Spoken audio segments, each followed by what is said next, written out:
Julho de 2020.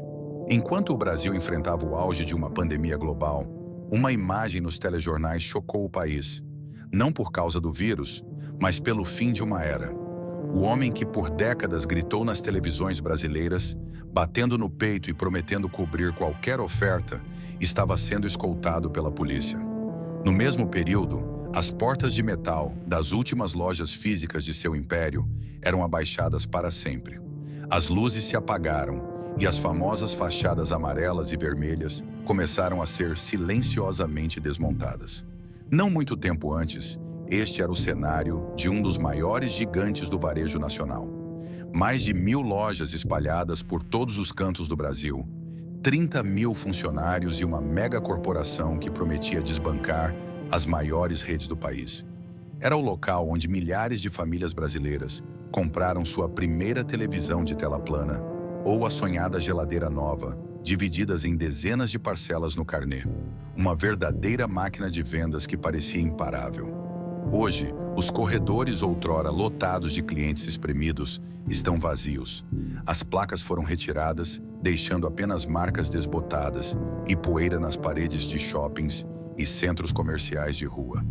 Como um império construído a partir de uma pequena loja de 50 metros quadrados no interior de Minas Gerais, conseguiu dominar o país apenas para desmoronar sob o peso de suas próprias dívidas e controvérsias em menos de uma década? Como o rosto mais famoso do varejo popular se transformou no símbolo de um colapso corporativo sem precedentes? Esta é a história da Ricardo Eletro.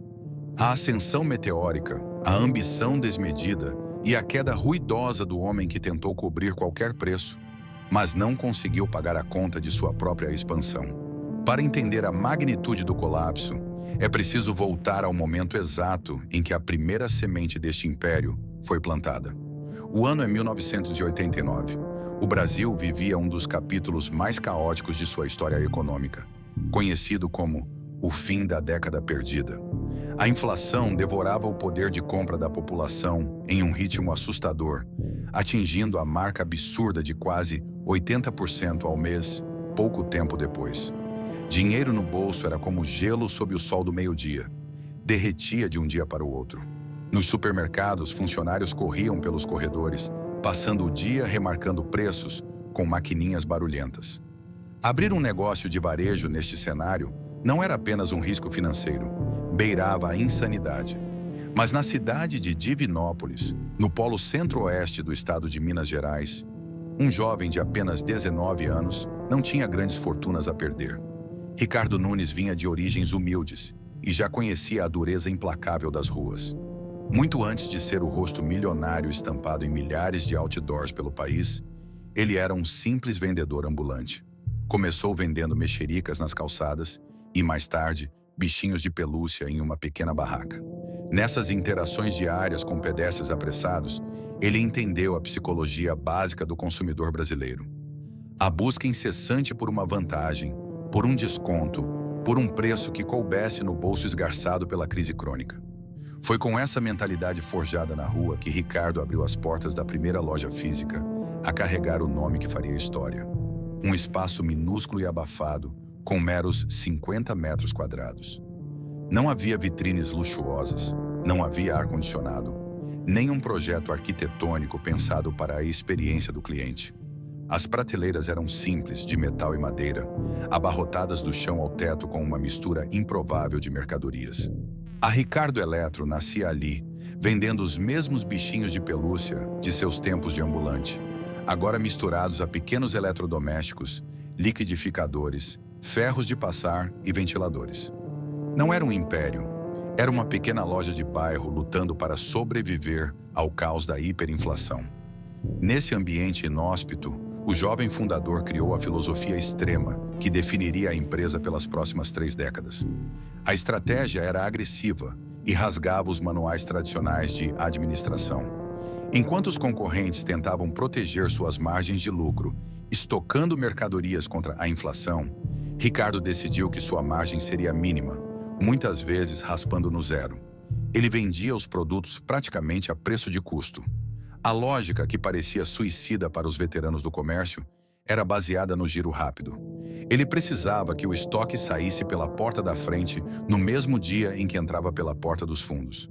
Dinheiro vivo na mão, girando rapidamente e reinvestido na mesma hora, valia muito mais do que um liquidificador acumulando poeira em uma prateleira, enquanto a moeda nacional perdia seu valor. Mais do que os preços baixos, o que verdadeiramente diferenciava aquela pequena loja no interior de Minas Gerais era a obsessão fanática pela conversão. Ricardo instituiu uma regra de ouro, um mandamento inquebrável para si mesmo e para os poucos familiares e funcionários que o ajudavam. Nenhum cliente poderia sair da loja com as mãos abanando. A venda era uma questão de honra. Se o cliente achasse o produto caro, o preço caía. Se faltasse dinheiro vivo, inventava-se um acordo.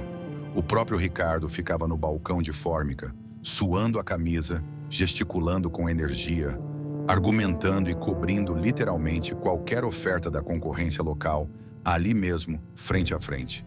Ele era o balconista, o gerente de estoque, o negociador implacável e a alma do negócio. Essa cultura visceral de venda a qualquer custo criou uma fidelidade imediata. Os moradores de Divinópolis sabiam que na pequena loja do Ricardo sempre haveria negócio. Rapidamente, o espaço de 50 metros quadrados tornou-se pequeno demais para a multidão que se aglomerava nas calçadas em busca de pechinchas. Quando a década de 1990 avançou e o Plano Real foi implementado em 1994, estabilizando finalmente a moeda brasileira, o cenário do varejo mudou de forma tectônica. De repente, milhões de brasileiros que antes apenas lutavam para colocar comida na mesa passaram a ter acesso a crédito. O sonho de consumo das famílias trabalhadoras mudou. Todos queriam a primeira televisão em cores, a geladeira branca reluzente, o aparelho de som com CD player para a sala de estar. O brasileiro estava faminto por eletrodomésticos e disposto a assumir dezenas de parcelas no carnê para tê-los. Ricardo Nunes, que havia sobrevivido à pior tempestade econômica do país, ganhando no volume, estava perfeitamente posicionado para capturar essa gigantesca nova onda de consumo. Mas para transformar aquela loja de província em uma rede capaz de engolir o estado de Minas Gerais e, posteriormente, o país inteiro, o corpo a corpo no balcão não seria mais suficiente. O jovem empresário precisava de um megafone. Ele precisava levar aquela mesma energia caótica e persuasiva do espaço de 50 metros quadrados diretamente para dentro da sala de estar de milhões de brasileiros. A semente estava plantada, mas a verdadeira explosão da Ricardo Eletro estava prestes a acontecer nas telas de TV. Com a estabilização econômica trazida pelo Plano Real na metade da década de 1990, o Brasil assistiu ao despertar de uma gigantesca massa de consumidores. Pessoas que antes passavam os dias calculando centavos para garantir o pão e o leite, agora podiam sonhar com o conforto do lar. A inflação estava domada e a mágica do crediário ganhou força total. No entanto, vender eletrodomésticos em um país continental significava enfrentar tubarões estabelecidos, gigantes do varejo que já dominavam as capitais com orçamentos de marketing multimilionários. Como uma rede de lojas nascida no interior de Minas Gerais poderia competir? A resposta de Ricardo Nunes não veio através de planilhas complexas de consultoria, mas através da força bruta de sua própria voz. Para transformar a Ricardo Eletro em um fenômeno, o fundador tomou uma decisão que mudaria para sempre a cara da publicidade no varejo brasileiro. Ele demitiu os garotos propaganda engravatados, ignorou as agências de publicidade polidas e colocou a si mesmo na frente das câmeras de televisão. O formato dos comerciais era propositalmente caótico e urgente. Não havia cenários sofisticados, apenas um fundo amarelo ou vermelho berrante, letreiros gigantes piscando os preços e uma trilha sonora que beirava o ensurdecedor. No centro de tudo estava Ricardo Nunes, com a camisa frequentemente desabotoada no colarinho, suando sob as luzes quentes do estúdio. Ele apontava o dedo em riste diretamente para a lente da câmera e, por extensão, para o rosto do telespectador. Ele não falava. Ele gritava, batia no peito, esmurrava mesas fictícias e repetia como um mantra furioso o slogan que se tornaria a espinha dorsal de seu império. Nós cobrimos qualquer oferta. Se você achar mais barato, eu pago a diferença. Aquilo não era apenas marketing, era um espetáculo hipnótico. Para a classe C e D, que formava a base da pirâmide de consumo do Brasil, aquele homem na televisão não parecia um CEO distante e inatingível. Ele parecia o feirante da esquina, o vendedor do bairro, um cara da rua disposto a brigar com os fabricantes para garantir o menor preço para o trabalhador. A promessa de cobrir qualquer preço era audaciosa. Se um concorrente anunciasse uma geladeira por R$ 500 em um encarte de jornal de domingo, na segunda-feira de manhã, Ricardo Eletro estaria na televisão oferecendo a mesma geladeira por R$ 499. Essa agressividade não se limitava à tela da TV. Dentro das lojas físicas, o clima refletia a energia do fundador. As fachadas vermelhas e amarelas espalhavam-se rapidamente pelo estado de Minas Gerais. O interior das filiais era um labirinto apertado de caixas de papelão. Máquinas de lavar formavam barricadas nos corredores. Fogões ficavam amontoados até o teto. E o som ambiente era uma mistura de anúncios de ofertas nos alto-falantes e o burburinho de centenas de clientes negociando. Os vendedores da Ricardo Eletro eram treinados para serem caçadores implacáveis. Com calculadoras nas mãos e blocos de pedidos, eles tinham total autonomia para cortar margens no ato da venda. O mandamento do balcão de Divinópolis continuava de pé. Era proibido perder a venda para o concorrente da rua de trás. Mas o verdadeiro combustível dessa máquina de vendas não era apenas o preço baixo, era o carnê. A Ricardo Eletro abraçou a cultura do pagamento parcelado com uma intensidade que moldou uma geração. Para famílias de baixa renda, o preço à vista de uma televisão de tubo de 29 polegadas era uma montanha intransponível. Mas quando aquele mesmo valor era fatiado em 12, 24 ou até 36 parcelas, no crediário próprio da loja, o impossível tornava-se realidade. O carnê da Ricardo Eletro tornou-se um documento vitalício nas gavetas de milhares de casas. E havia um detalhe psicológico genial e lucrativo por trás desse sistema. Todos os meses, o cliente precisava voltar fisicamente à loja para pagar o boleto daquele mês no caixa. Ao caminhar pelos corredores para quitar a parcela do micro-ondas, ele inevitavelmente passava por paredões de aparelhos de som, piscando luzes coloridas e liquidificadores em promoção. O ciclo de consumo se perpetuava. Antes mesmo de terminar de pagar um carnê, o cliente já saía da loja com outro debaixo do braço. Essa combinação explosiva, a figura carismática e barulhenta do dono na TV, o compromisso irracional de cobrir o preço da concorrência e a facilidade do crediário prolongado, catapultou a empresa. A pequena loja do interior engoliu Belo Horizonte, espalhou-se por cidades do Sudeste e começou a invadir outros estados. No início dos anos 2000, o vendedor de bichinhos de pelúcia já comandava dezenas de lojas e faturava centenas de milhões de reais. Ricardo Eletro havia deixado de ser apenas um nome fantasia para se tornar um ícone pop do varejo brasileiro. Contudo, essa expansão acelerada carregava uma vulnerabilidade oculta. A empresa inteira girava em torno do carisma de um único homem e de um modelo de negócio que dependia de abrir lojas freneticamente para gerar o caixa necessário para cobrir margens de lucro quase inexistentes. Para continuar crescendo e enfrentar gigantes como a Casas Bahia e o Ponto Frio, Ricardo precisaria de algo muito maior do que sua própria voz. Ele precisaria engolir seus rivais ou correr o risco de ser engolido por eles.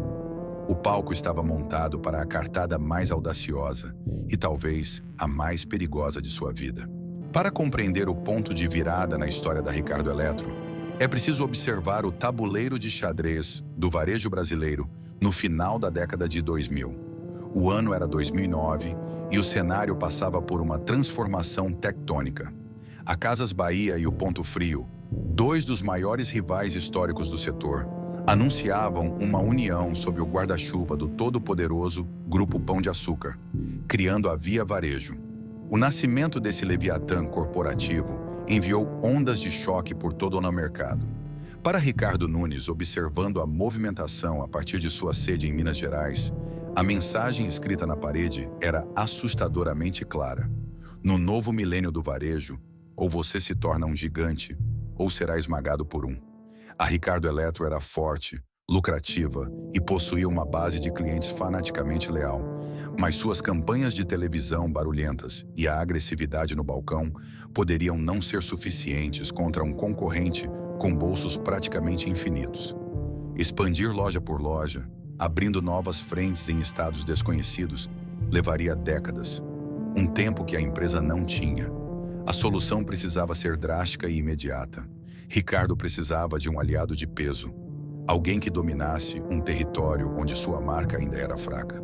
Os olhos do empresário voltaram-se para o Nordeste brasileiro, uma região que vivia um boom econômico impulsionado por programas de transferência de renda e o aumento do salário mínimo. Lá uma marca reinava absoluta, a Insinuante, fundada na Bahia por Luiz Carlos Batista. Se a Ricardo Eletro era o terror da concorrência no Sudeste, a Insinuante era a força incontestável do varejo nordestino. As duas empresas tinham origens familiares, operavam com um modelo de forte apelo popular e dependiam profundamente do crediário. Eram, em essência, almas gêmeas separadas pela geografia. Em março de 2010, o mercado financeiro e o setor varejista foram pegos de surpresa por um anúncio bombástico. Ricardo Eletro e Insinuante não iriam competir. Elas iriam se fundir. O nome escolhido para a Zanova Holding refletia perfeitamente a ambição desmedida do projeto. Máquina de vendas. Não se tratava de uma aquisição hostil, mas de uma fusão de iguais, onde Ricardo Nunes e Luiz Carlos Batista dividiriam o comando e as cadeiras do conselho administrativo. Do dia para a noite, os números da nova corporação tornaram-se astronômicos. O mapa do Brasil foi subitamente pintado com as cores das duas redes. A máquina de vendas nascia já comandando mais de 500 lojas, espalhadas por 25 estados da federação. O exército de funcionários saltou para a impressionante marca de 15 mil pessoas. O faturamento anual projetado rompia a barreira dos 5 bilhões de reais. Aquele jovem que vendia mexericas nas ruas e bichinhos de pelúcia em uma loja abafada de 50 metros quadrados, agora era o co-presidente do segundo maior grupo de varejo de eletrodomésticos e móveis do país, pronto para olhar a Casas Bahia nos olhos de igual para igual. A estratégia inicial parecia infalível no papel de uma apresentação de slides. Para não alienar as bases de clientes profundamente apegadas às marcas regionais, a identidade das lojas foi mantida. A Insinuante continuou com suas fachadas tradicionais, dominando o Nordeste, enquanto a Ricardo Eletro manteve sua agressividade característica no Sudeste e Centro-Oeste. Nos bastidores, a tese era de que o volume combinado das duas gigantes daria à máquina de vendas um poder de barganha colossal junto aos grandes fabricantes mundiais de televisores, geladeiras e smartphones. Eles poderiam espremer os fornecedores por margens melhores e repassar esses descontos para o consumidor final, esmagando as redes menores pelo caminho. Contudo, como frequentemente acontece na história do mundo corporativo, casamentos de bilhões de reais são muito mais complexos do que os apertos de mão sorridentes nas frentes das câmeras deixam transparecer. Sob a superfície das celebrações e do champanhe aberto nas sedes das empresas, fissuras profundas começaram a se formar imediatamente. A Ricardo Eletro era fundamentalmente uma extensão direta da personalidade frenética de Ricardo Nunes. Era uma cultura de decisões rápidas, instintivas, altamente centralizadas na figura do dono e com um grau de informalidade que beirava o caos produtivo. A Insinuante, por outro lado, possuía métodos operacionais próprios, uma cultura corporativa baiana enraizada e processos que não se alinhavam facilmente com o ritmo imposto pelos executivos de Minas Gerais. Forçar a convivência dessas duas realidades operacionais sob o mesmo teto revelou-se um pesadelo logístico e administrativo. Integrar sistemas de tecnologia da informação, TI, incompatíveis, unificar redes de distribuição e armazéns e harmonizar políticas de recursos humanos para dezenas de milhares de funcionários espalhados por um país de dimensões continentais era uma tarefa hercúlea. Enquanto as diretorias debatiam o futuro em luxuosas salas de reunião em São Paulo, nos centros de distribuição, o choque cultural gerava atrasos, duplicação de esforços e atritos diários. Ainda havia a delicada questão dos egos. Dividir o trono de um império multibilionário exige concessões, mas a figura midiática e expansiva de Ricardo Nunes naturalmente começou a ofuscar a estrutura mais tradicional de seus sócios. A máquina estava montada, mas suas engrenagens internas rangiam, carecendo da lubrificação que apenas anos de adaptação cuidadosa poderiam proporcionar. No curto prazo, porém, o puro momento de inércia e o aquecimento da economia brasileira mascararam essas perigosas tensões internas. O dinheiro jorrava, as lojas continuavam lotadas de clientes ávidos por crédito, e os caminhões de entrega cruzavam as rodovias do país abarrotados de caixas. A ilusão de invencibilidade tomou conta da diretoria. Em vez de pausar para arrumar a casa, integrar os sistemas e solidificar a fusão, a liderança da máquina de vendas olhou para o horizonte e decidiu que ser o número 2 não era o bastante. A fome por mais território falaria mais alto, desencadeando uma onda de novas aquisições que testaria os limites físicos e financeiros da corporação. O ano de 2010 abriu as portas para o que parecia ser a década de ouro inabalável do varejo brasileiro.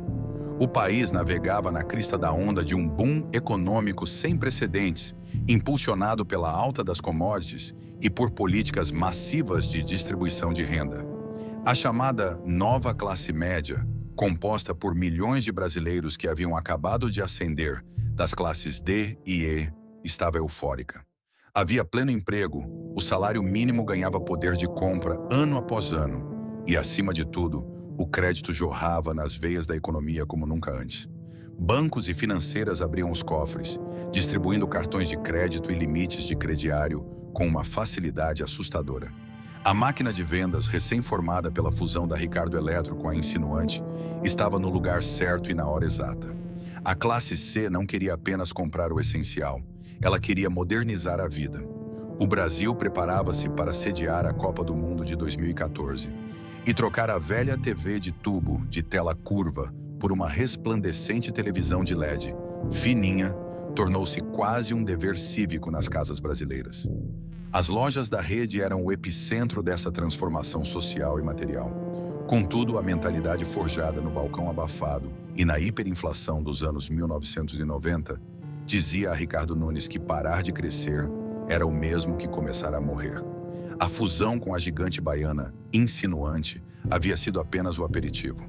A diretoria da máquina de vendas desenvolveu uma fome insaciável por território. Se havia varejo, dona da Casas Bahia e do Ponto Frio, dominava os mercados saturados e altamente competitivos de São Paulo e do Rio de Janeiro, a estratégia da máquina de vendas era de guerrilha, cercar os gigantes pelas bordas do Brasil continental, dominando as regiões onde a concorrência nacional ainda patinava. Em vez de focar na árdua tarefa de integrar as duas empresas que acabavam de se fundir, Ricardo Nunes e seus sócios foram às compras. O ritmo das aquisições foi febril e agressivo. Ainda em 2010, a máquina de vendas comprou a Citylar, uma rede poderosíssima no Centro-Oeste e na região Norte, dominando estados como Mato Grosso e Amazonas. No ano seguinte, em 2011, engoliram a Eletroshopping, de Pernambuco, consolidando um monopólio quase impenetrável no Nordeste. Não satisfeitos, em 2012, fecharam um cerco descendo para a região sul do país ao adquirir as lojas Salfer, uma força tradicional em Santa Catarina e no Paraná. Em menos de 36 meses, a estratégia territorial estava completa. O império agora era colossal e sua presença era onipresente. Eram 5 marcas regionais de peso: Ricardo Eletro, Insinuante, Citylar, Eletroshopping e Salfer, operando sob o mesmo teto corporativo. O número de lojas ultrapassou a marca mágica e monumental de 1.100 unidades físicas. A máquina de vendas tornou-se a primeira rede de varejo do Brasil a ter lojas físicas operando em todos os 26 estados e no Distrito Federal. O faturamento combinado aproximava-se perigosamente da marca dos 10 bilhões de reais anuais. Eles haviam se tornado a terceira maior força do varejo brasileiro, e a liderança absoluta parecia ser apenas uma questão de tempo. Neste período, entrar em uma loja do grupo em um sábado de manhã era testemunhar um fenômeno antropológico. O cheiro de plástico novo das televisões recém-desembaladas misturava-se ao suor de centenas de pessoas, espremidas nos corredores estreitos. O som ambiente era uma cacofonia ensurdecedora.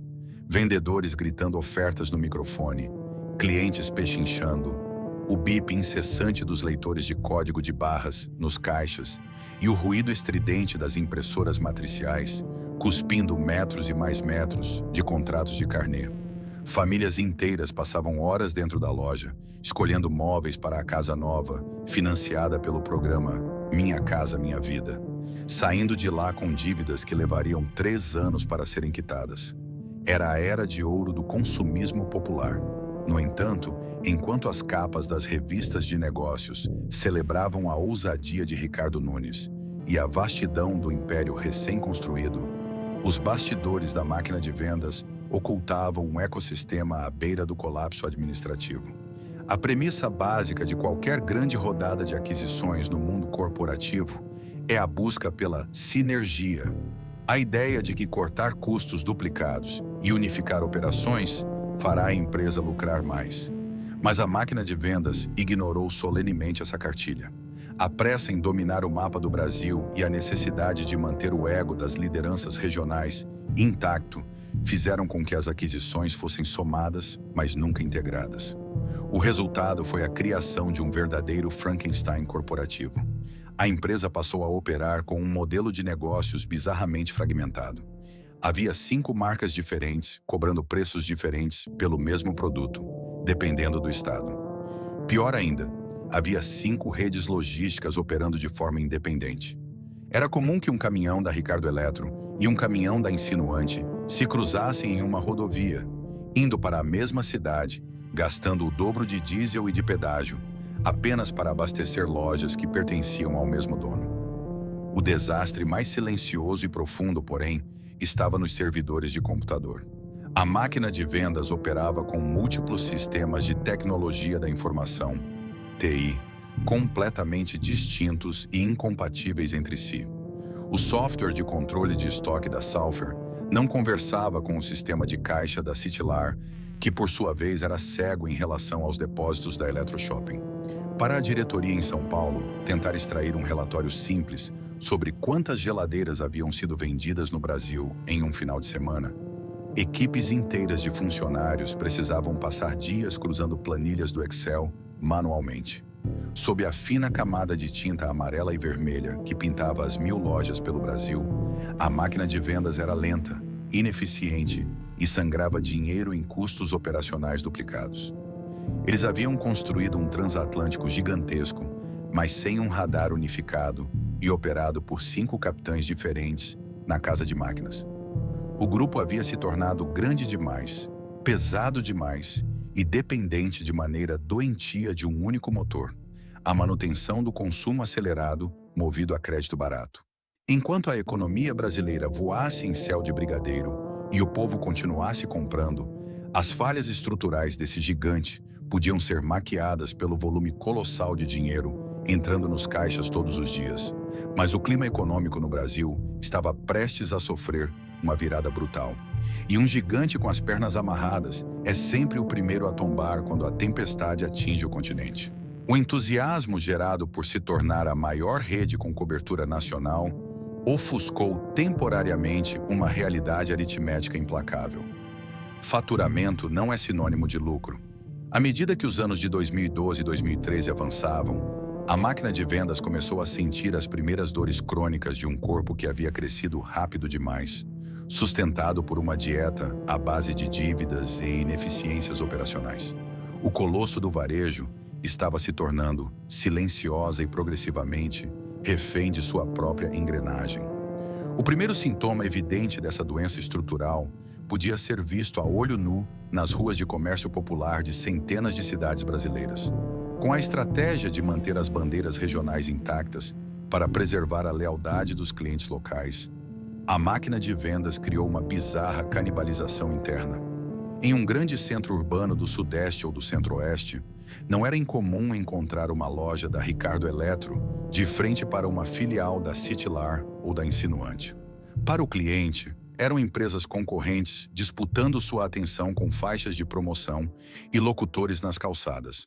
Mas para a holding em São Paulo, aquela cena representava um pesadelo financeiro.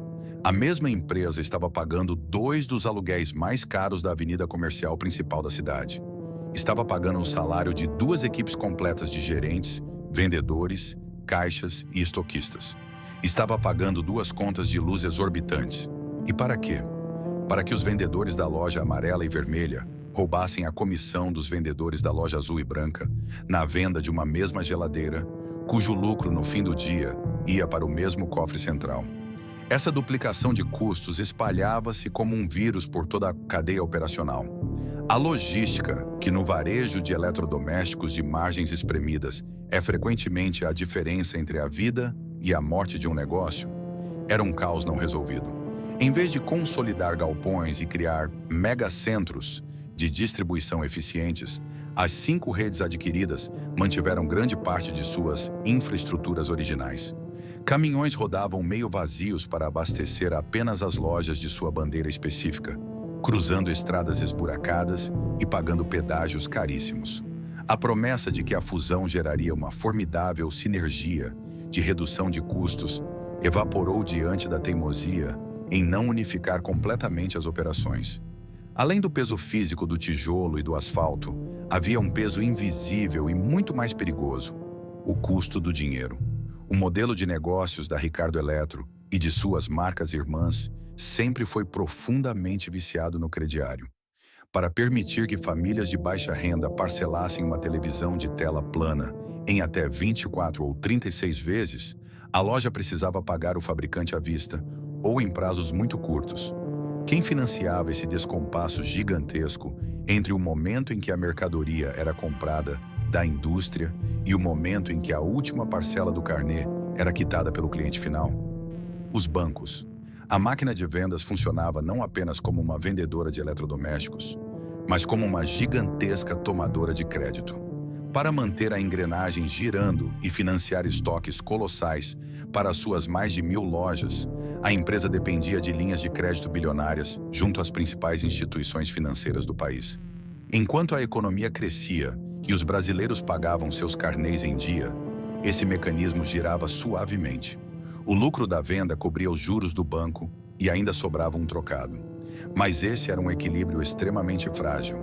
A empresa estava empilhando bilhões de reais em passivos bancários, contando com a premissa de que o Brasil viveria um eterno verão econômico. Eles haviam construído um castelo de cartas formidável, dependente do consumo acelerado e do crédito farto. E, sem que eles percebessem a tempo, as nuvens no horizonte da economia nacional começavam a escurecer rapidamente. O modelo de negócios da máquina de vendas, assim como de grande parte do varejo popular brasileiro, estava intrinsecamente ligado à taxa básica de juros do país. Enquanto a Selic se mantinha em patamares civilizados, a roda gigante do crediário girava com suavidade. No entanto, a margem de lucro na venda de um fogão ou de uma máquina de lavar já é historicamente apertada, muitas vezes espremida na casa de um dígito. O verdadeiro ganho financeiro dessas redes sempre esteve embutido nos juros cobrados nas longas parcelas do carnê. Mas havia um detalhe cruel nessa equação. O custo do dinheiro que a própria empresa pegava emprestado nos bancos também não parava de subir. Quando os primeiros sinais de alerta começaram a piscar nos painéis macroeconômicos do Brasil, o custo para rolar a dívida bilionária da holding disparou. A empresa viu-se presa em um ciclo vicioso e sufocante. De repente, o pequeno lucro operacional obtido no suor do balcão pelas milhares de lojas era engolido quase instantaneamente pelas despesas financeiras exigidas por seus credores. A máquina de vendas começou a operar sob a lógica perversa da sobrevivência diária. Vendiam-se geladeiras e televisões a preços cada vez mais agressivos, não para gerar lucro e enriquecer a companhia, mas simplesmente para fabricar o fluxo de caixa imediato necessário para pagar os juros bancários que venceriam no dia seguinte. Era uma perigosa pedalada corporativa. Somado à asfixia financeira, o caos interno cobrava um preço altíssimo na ponta final da cadeia: a satisfação do cliente. A falta de integração dos sistemas de tecnologia da informação que operavam as 5 diferentes marcas resultava em rupturas de estoque desastrosas. Não era incomum que um vendedor fechasse a venda de um móvel no sistema, garantindo a entrega em 3 dias, apenas para a logística descobrir uma semana depois que o produto não existia fisicamente no armazém daquela bandeira específica, embora estivesse sobrando no galpão da marca irmã a poucos quilômetros de distância. A reputação de entrega rápida e confiável, que antes era o grande orgulho das redes regionais e o alicerce da confiança das famílias de classe C e D, começou a desmoronar vertiginosamente. Os sites de defesa do consumidor foram inundados por milhares de reclamações diárias sobre atrasos absurdos, produtos trocados e estornos que nunca aconteciam. O balcão de negociação, antes o grande palco de Ricardo Nunes e o coração pulsante de suas lojas, transformou-se muitas vezes em um muro de lamentações e atritos com clientes enfurecidos exigindo suas mercadorias. A engrenagem da máquina de vendas havia se tornado pesada demais, enferrujada pela ineficiência e afogada em dívidas bancárias. O motor que a impulsionou até o topo, o crédito farto, o otimismo das classes populares e a abertura indiscriminada de lojas, começava a engasgar gravemente. A diretoria, instalada em seus escritórios corporativos, ainda tentava estancar a sangria, vendendo a ilusão de que uma reestruturação estava em andamento. Contudo, o tempo havia se esgotado. O Brasil, que nos anos anteriores havia surfado em uma onda contagiante de euforia econômica e consumo desenfreado, estava prestes a mergulhar de cabeça na mais longa e severa recessão de sua história republicana recente. O império colossal forjado pelas mãos de Ricardo Nunes era, na verdade, um gigantesco castelo de cartas equilibrado sobre alicerces de crédito caro. E a tempestade perfeita já aparecia, escura e ameaçadora no horizonte. O ano de 2014 deveria ter sido a apoteose do consumo no Brasil. Com o país sediando a Copa do Mundo, a expectativa no setor de varejo de eletrodomésticos era de que milhões de televisores de tela plana saíssem das prateleiras para as salas de estar de norte a sul. A máquina de vendas estava armada até os dentes, com estoques colossais para atender a essa demanda. Contudo, enquanto as ruas se pintavam de verde e amarelo, os alicerces da economia brasileira começavam a ruir de forma silenciosa e, logo em seguida, devastadora. O Brasil estava prestes a mergulhar na mais longa e profunda recessão de sua história moderna, um período sombrio entre 2014 e 2016 que desmantelaria as certezas de toda uma geração. Para Ricardo Eletro e suas marcas irmãs, o fim da euforia econômica não foi apenas um tropeço de percurso. Foi o início de uma tempestade perfeita que atingiu exatamente o calcanhar de Aquiles do seu modelo de negócios. O primeiro golpe veio sob a forma do desemprego e da inflação. A chamada nova classe média, que havia sustentado a expansão meteórica da empresa, viu seu poder de compra evaporar quase da noite para o dia.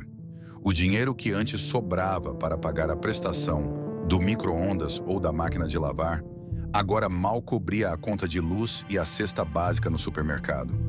Como consequência direta e imediata, os índices de inadimplência dispararam. Aquele mesmo carnê que havia sido o motor do império de Ricardo Nunes transformou-se em uma bomba relógio. Milhões de brasileiros simplesmente pararam de pagar suas parcelas. Para uma rede de varejo que dependia visceralmente do fluxo de caixa contínuo gerado pelo crediário para rolar suas próprias dívidas, a interrupção abrupta dos pagamentos foi o equivalente a cortar o suprimento de oxigênio de um mergulhador em águas profundas. O segundo golpe foi ainda mais letal, orquestrado pelos gabinetes econômicos em Brasília. Na tentativa desesperada de conter a inflação galopante, o Banco Central do Brasil começou a elevar vertiginosamente a taxa básica de juros, a Selic.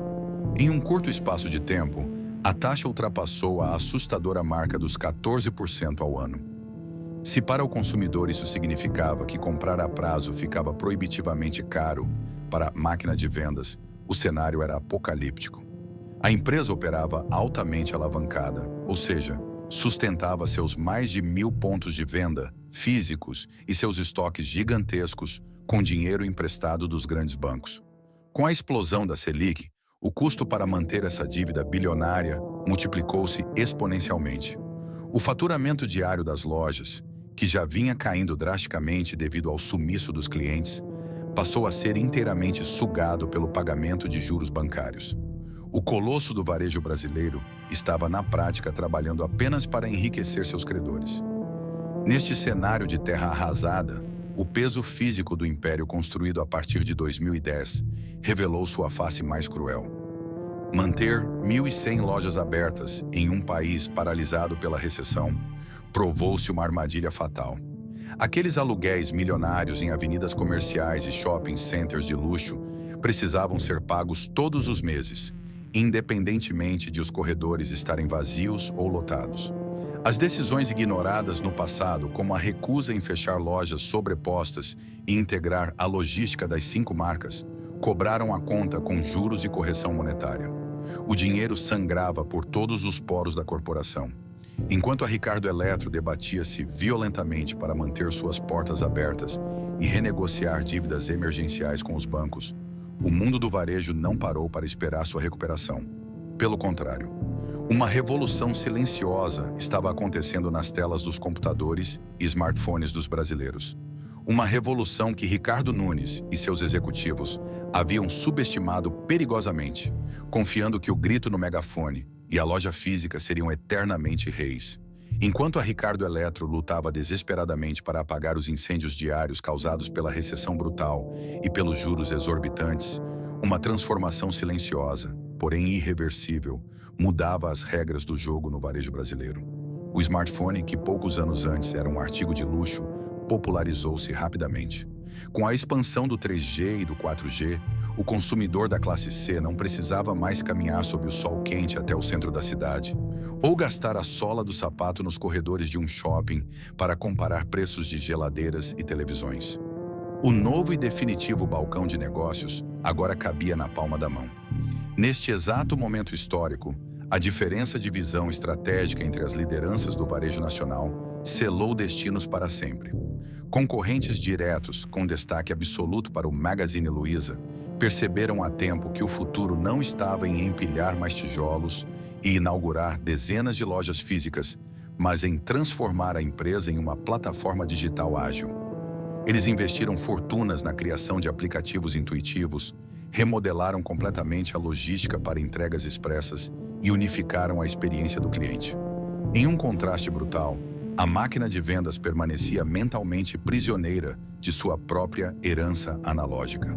Ricardo Nunes, o homem que construiu um império baseado na lábia, no corpo a corpo e no volume de sua voz na televisão, demorou a compreender a verdadeira magnitude da ameaça do e-commerce.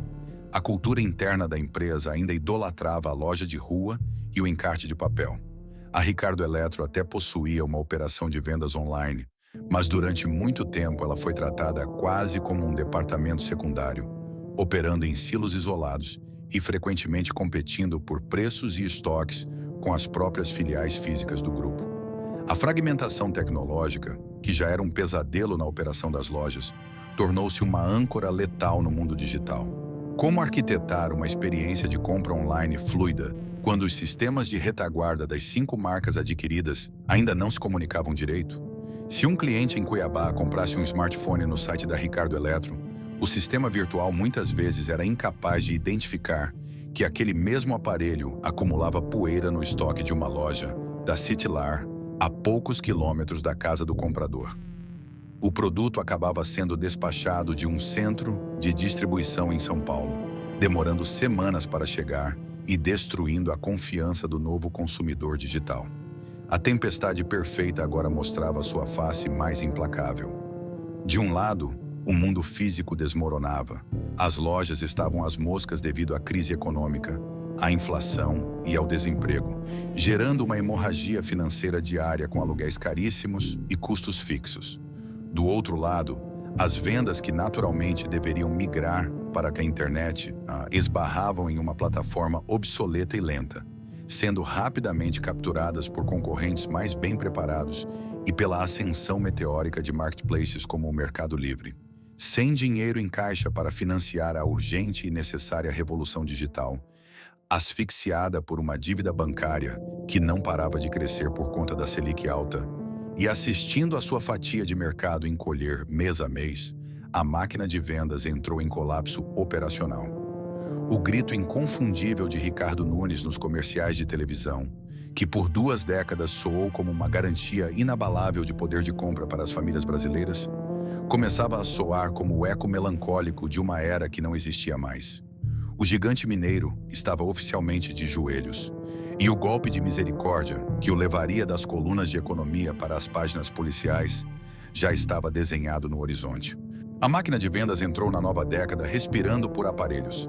Após anos suportando o peso esmagador de uma recessão profunda, juros bancários asfixiantes e uma transição para o comércio eletrônico amadora e fragmentada, a gigante do varejo já era uma sombra pálida de seu auge em 2010.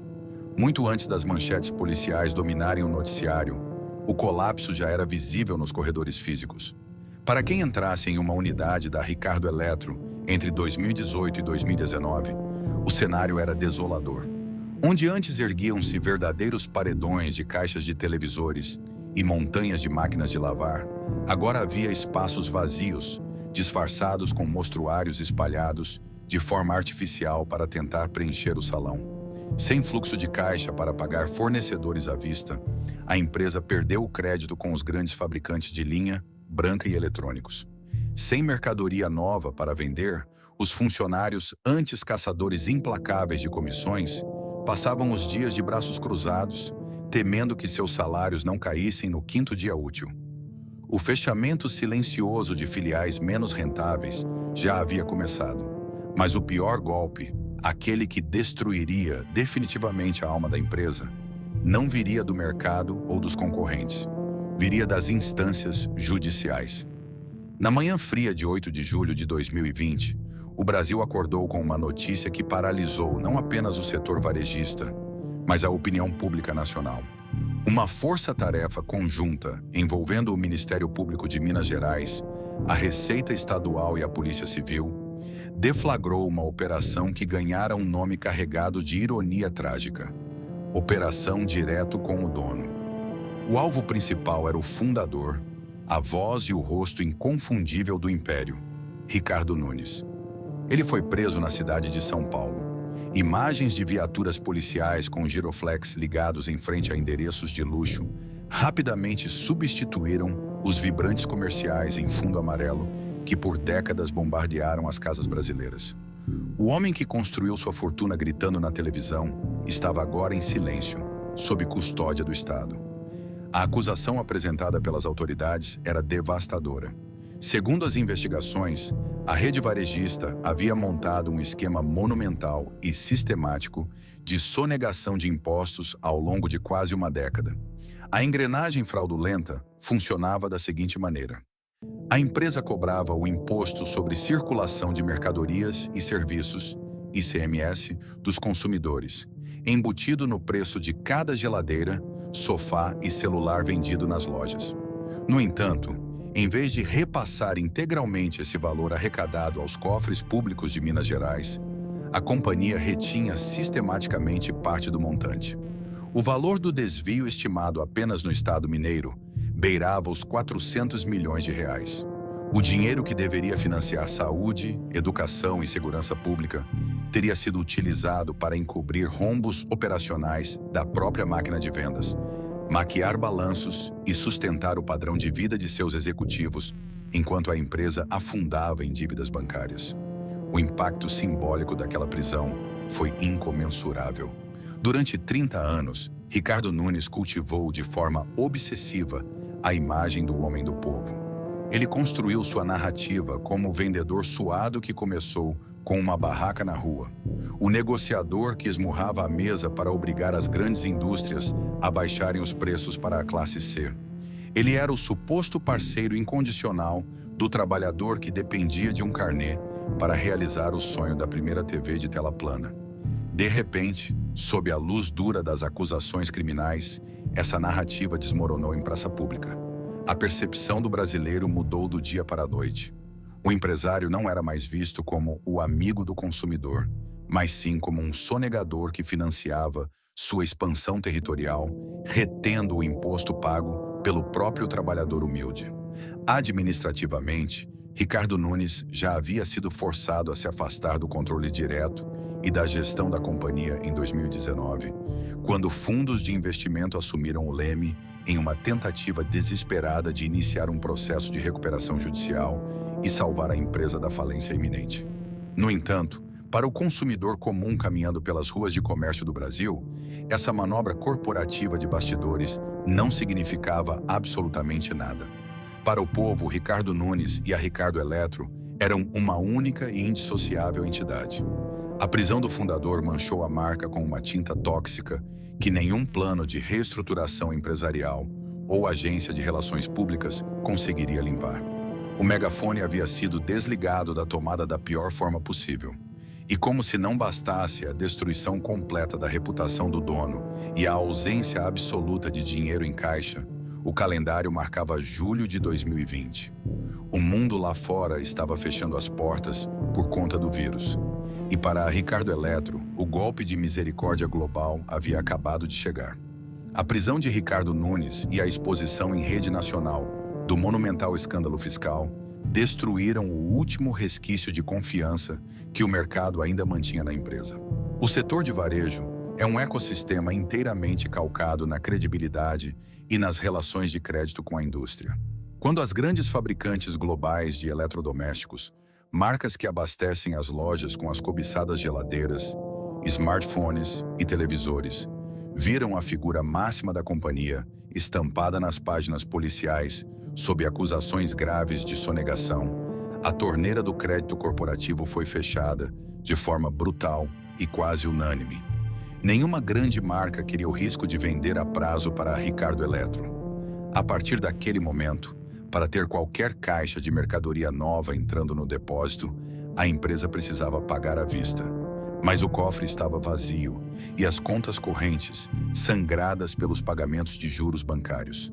A engrenagem física finalmente travou. O resultado visual nas centenas de lojas que ainda resistiam abertas era profundamente melancólico. Onde antes os gerentes sofriam para organizar as montanhas de televisores no salão, agora revelavam-se imensos espaços vazios. Para tentar maquiar a penúria, funcionários espalhavam liquidificadores, ventiladores e produtos de baixo giro, tentando preencher corredores mortos. Vendedores cujos salários dependiam visceralmente das comissões gordas, das vendas de eletrodomésticos de grande porte, passavam os dias de braços cruzados, encarando o movimento da rua sem ter o que oferecer aos poucos clientes que entravam. Nos bastidores corporativos, o clima era de velório. Ricardo Nunes já havia perdido oficialmente o controle da companhia, tendo sido afastado da gestão para dar lugar a executivos contratados por fundos de investimento especializados em reestruturações extremas. A empresa lutava pela sobrevivência nos tribunais, tentando manter de pé um processo de recuperação judicial bilionário. A nova diretoria trabalhava furiosamente para tentar desvincular a marca da imagem, agora tóxica, de seu fundador. Contudo, havia um paradoxo trágico e insolúvel nessa manobra. Como desvincular uma empresa da imagem de seu dono, quando o próprio nome dele está escrito em letras garrafais amarelas na fachada de cada uma das lojas? A Ricardo Eletro, sem o Ricardo, era um corpo sem alma. A empresa havia sido erguida sobre a promessa personalista de um homem que gritava na TV, garantindo ser o parceiro do povo. Com esse homem desmoralizado, a marca tornou-se apenas mais uma rede endividada, sem nenhum diferencial competitivo, em um mercado cada vez mais dominado pela eficiência cirúrgica de gigantes como Amazon, Mercado Livre e Magazine Luiza. Nesse cenário de terra arrasada, com cofres secos, dívidas na casa dos bilhões, credibilidade na lama e prateleiras vazias, o início de 2020 trouxe o último e definitivo cavaleiro do apocalipse, a pandemia de Covid-19. Quando prefeitos e governadores decretaram o fechamento temporário do comércio não essencial para conter o avanço do vírus, as portas de metal das lojas da máquina de vendas foram abaixadas. Para redes saudáveis e com forte presença no comércio eletrônico, o lockdown foi um período de adaptação dura, mas superável. Para a Ricardo Eletro, que não possuía nenhum colchão financeiro e cuja operação online ainda sofria com gargalos logísticos crônicos. Aquelas semanas iniciais de isolamento social não representaram apenas uma pausa temporária nos negócios. Representaram a constatação clínica de que a empresa, que já respirava por aparelhos, havia sofrido morte cerebral. O megafone calou-se em meio ao desespero sanitário do país. E a decisão fria que seria tomada nos corredores judiciais nos meses seguintes mudaria para sempre a geografia do comércio de rua no Brasil. O ano de 2020 será eternamente lembrado como o grande divisor de águas na história moderna. O momento em que o mundo inteiro parou, sob a sombra de um vírus implacável. Mas, para Ricardo Eletro e as marcas irmãs que compunham a máquina de vendas, a pandemia não foi a causa principal da morte. Ela foi, na verdade, o atestado de óbito de uma operação física que já agonizava na UTI do Varejo Nacional há anos. Quando os governos estaduais e municipais publicaram os decretos sanitários forçando o fechamento temporário do comércio não essencial, a última linha de defesa estrutural da empresa ruiu por completo. Sem o balcão aberto, não havia vendas. Sem vendas, não entrava dinheiro novo no caixa. E sem dinheiro diário, o gigante endividado simplesmente não conseguia mais respirar.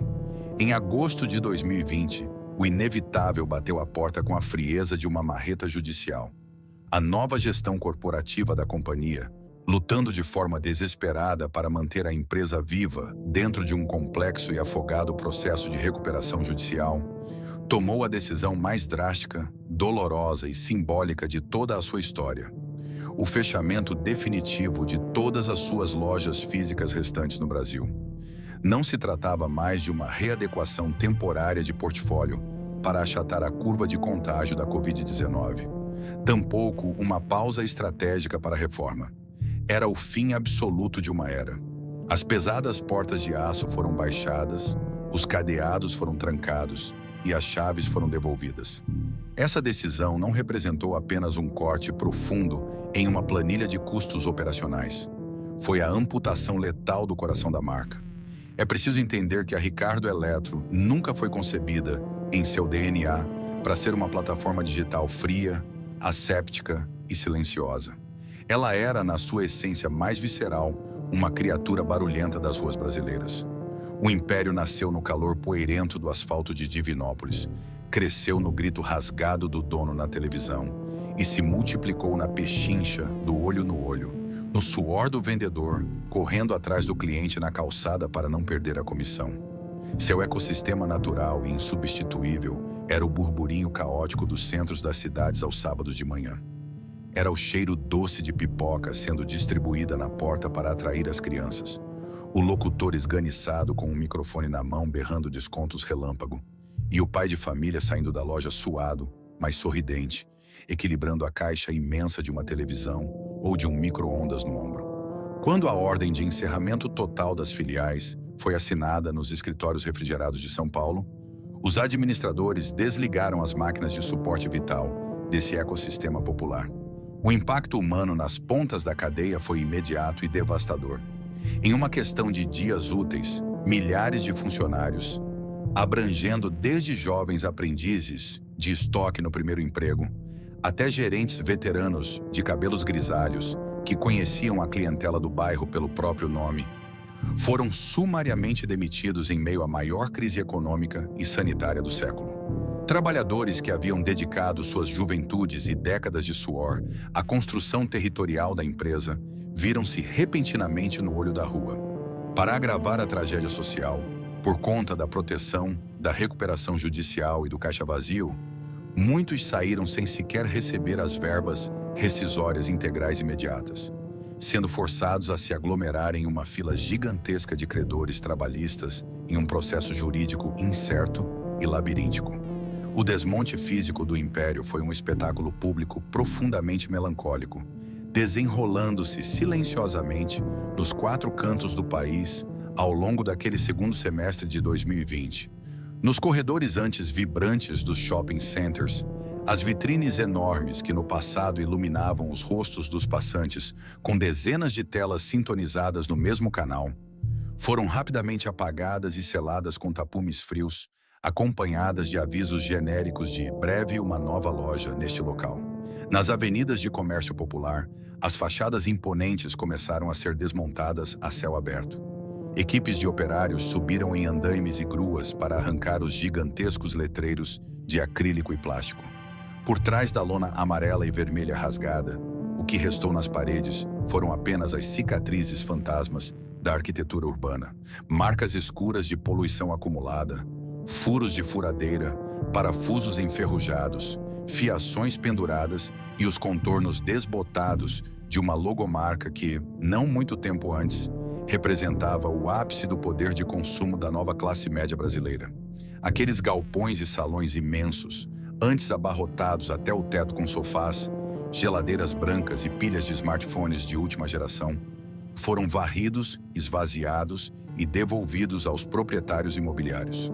Nas principais cidades do país, as esquinas históricas da antiga Ricardo Eletro, da Insinuante ou da Citilar foram rapidamente fatiadas e ocupadas por imensas redes de farmácias, mercados de atacarejo expansivos ou lojas genéricas de utilidades domésticas.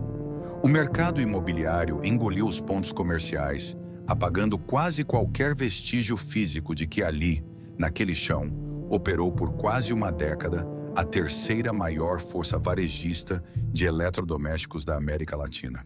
Para o fiel consumidor das classes C e D, o fechamento dessas portas metálicas representou a perda de um velho aliado de sobrevivência financeira.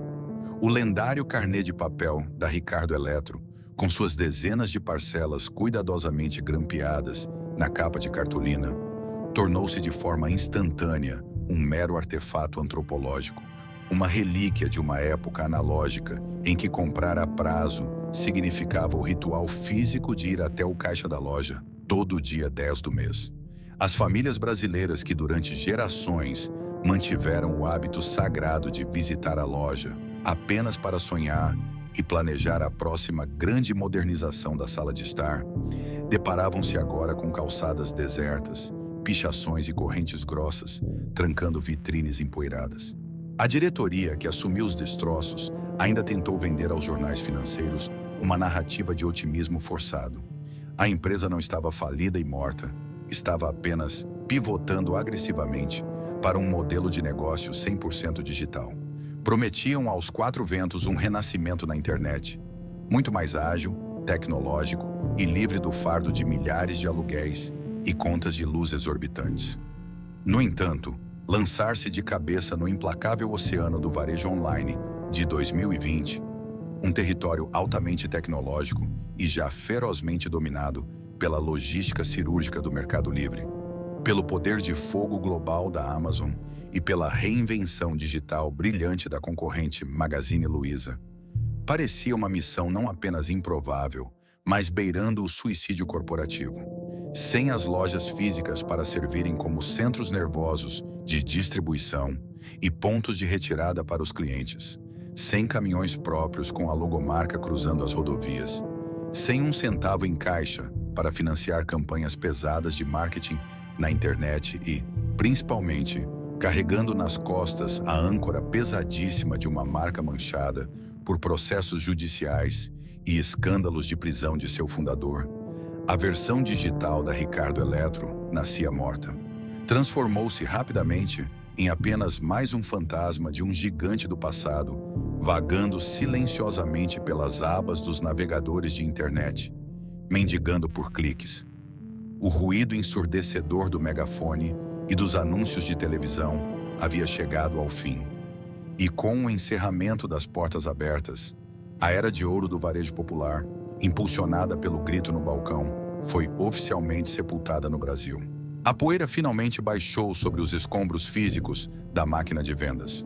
Com as pesadas portas de aço trancadas e as gigantescas placas vermelhas e amarelas removidas das avenidas e shoppings de todo o Brasil, o império que outrora empregava dezenas de milhares de pessoas foi subitamente reduzido a um domínio de internet, um punhado de servidores e um banco de dados de clientes antigos.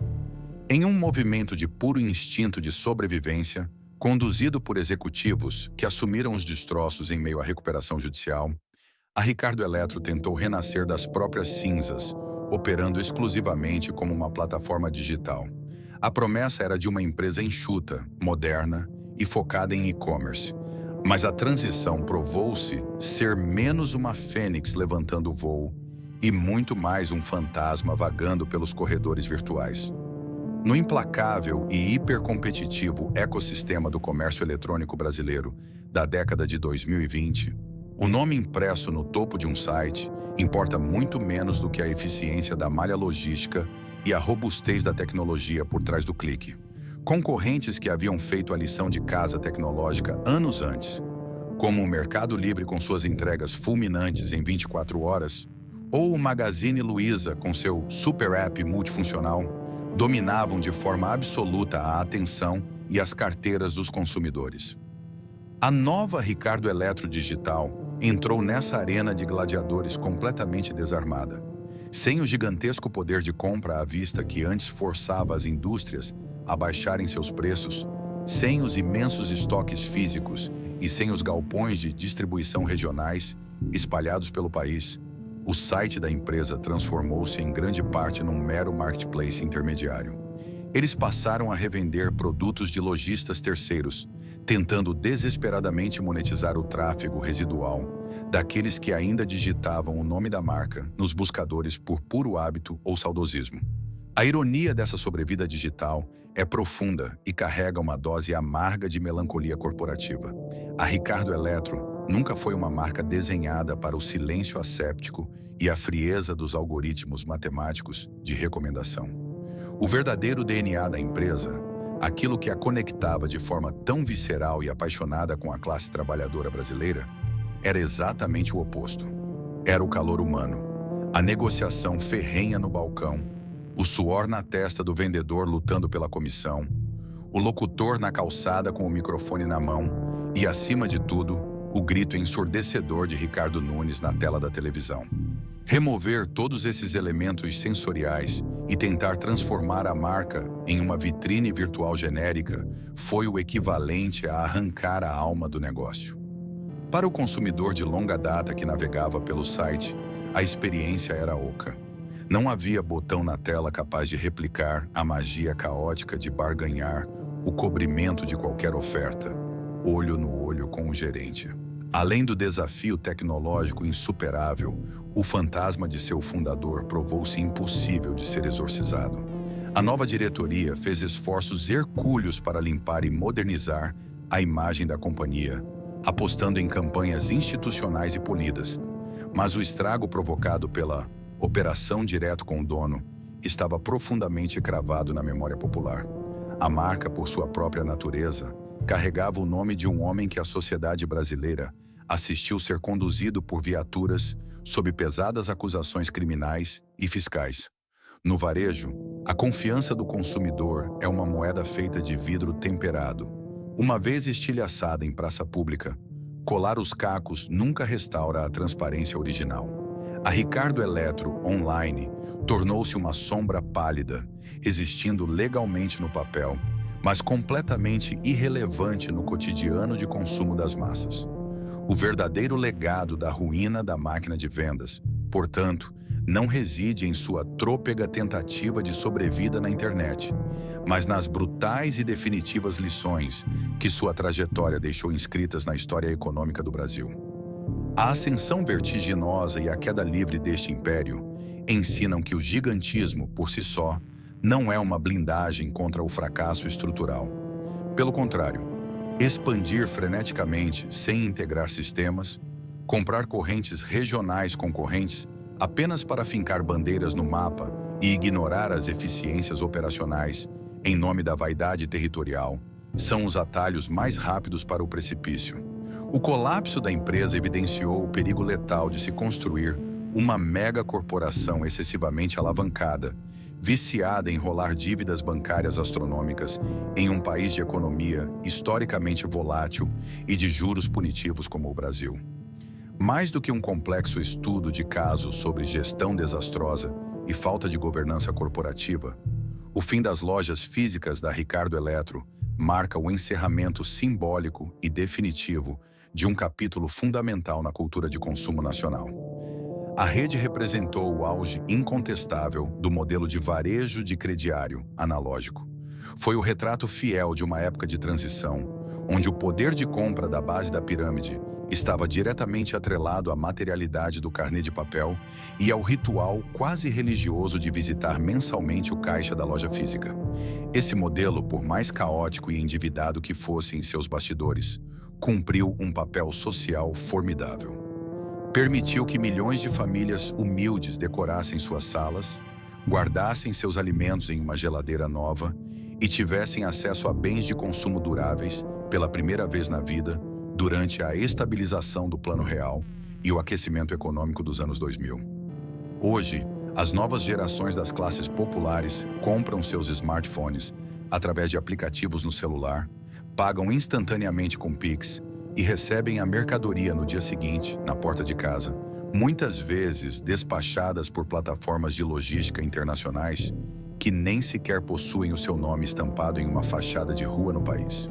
O caloroso balcão de negociação deu lugar definitivo ao carrinho virtual. O locutor esganiçado da porta de loja foi silenciado pelos vídeos curtos de influenciadores digitais recomendando links de afiliados. O megafone analógico calou-se para dar espaço ao zumbido invisível dos dados criptografados trafegando na nuvem. A história da Ricardo Eletro permanece, no fim das contas, como um monumento às ambições desmedidas de um Brasil que mudou rápido demais para que seus antigos reis pudessem acompanhar. O homem que batia no peito e jurava cobrir qualquer oferta na televisão descobriu, da pior maneira imaginável, que existe um preço que nenhuma loja, por maior que seja, consegue cobrir. O custo da própria ineficiência quando o tempo, impiedosamente, decide cobrar a conta à vista. E enquanto as marcas de poeira nas paredes, onde antes pendiam seus logotipos, vão sendo apagadas pela chuva nas grandes cidades, o outrora imparável gigante do varejo popular serve como um lembrete definitivo de que, no teatro corporativo brasileiro, o espetáculo só continua para quem tem coragem de reescrever o próprio papel. Para os que se recusam a mudar de sintonia, restam apenas os fantasmas, vagando silenciosamente pelas abas esquecidas de nossos navegadores. A ruína da Ricardo Eletro não é apenas a história de um balanço contábil que não fechou, de uma fusão mal executada ou de uma dívida bancária impagável. É fundamentalmente o encerramento de um dos capítulos mais intensos e ruidosos da história do consumo no Brasil. Quando as últimas fachadas amarelas e vermelhas foram desmontadas das avenidas movimentadas e os salões gigantescos foram esvaziados para dar lugar a farmácias e atacarejos, o que desapareceu não foi apenas uma rede de eletrodomésticos. Foi um pedaço intrínseco da vida urbana brasileira. Para os frios analistas financeiros, o colapso da máquina de vendas é o resultado clássico e imperdoável da arrogância corporativa. A crença cega de que a expansão territorial infinita poderia, de alguma forma, mascarar a profunda ineficiência interna. Eles tentaram engolir o mapa do país sem antes arrumar a própria casa. Mas, para o trabalhador comum das classes populares, a Ricardo Eletro representava algo muito mais palpável e emocional. Aquela loja barulhenta, com seus vendedores incansáveis correndo atrás de comissão e seus locutores de calçada, foi durante muito tempo o passaporte para a modernidade. O carnê de papel, com suas dezenas de parcelas cuidadosamente grampeadas, não era visto apenas como um duro contrato de dívida atrelado aos juros da inflação. Era a prova material de que uma família finalmente poderia colocar uma televisão de tela plana na sala ou uma geladeira branca reluzente na cozinha. A queda monumental deste império nos ensina que, no ecossistema implacável do varejo, o passado nunca protege o futuro. A corporação que acreditou que o grito no megafone e a força bruta das lojas físicas seriam eternamente suficientes para atrair as multidões, acabou asfixiada pela conveniência do algoritmo silencioso e pela eficiência das entregas rápidas do e-commerce. O mercado evoluiu, a tecnologia reescreveu as regras do jogo, mas o modelo de negócio da empresa ficou congelado no tempo, vitimado pela própria inércia estrutural e por escândalos fiscais que estilhaçaram a confiança pública no homem que lhe dava nome. A Ricardo Eletro fechou suas pesadas portas de aço nas ruas, mas a sua era de ouro permanece viva na memória coletiva de uma geração inteira que aprendeu a consumir caminhando por seus corredores apertados. O varejo, afinal, nunca foi feito apenas de mercadorias empilhadas. É feito de hábitos, de suor, do passeio das famílias nas manhãs de sábado e de sonhos de consumo realizados a duras penas. E você? Qual é a sua memória com as grandes redes de varejo do passado? Lembra qual foi o primeiro eletrodoméstico que a sua família comprou parcelado no crediário? Deixe a sua história aqui nos comentários. Inscreva-se no canal para continuarmos resgatando essas grandes trajetórias empresariais. E compartilhe este vídeo com quem também viveu essa época inesquecível do comércio brasileiro. Muito obrigado por assistir e até o próximo documentário.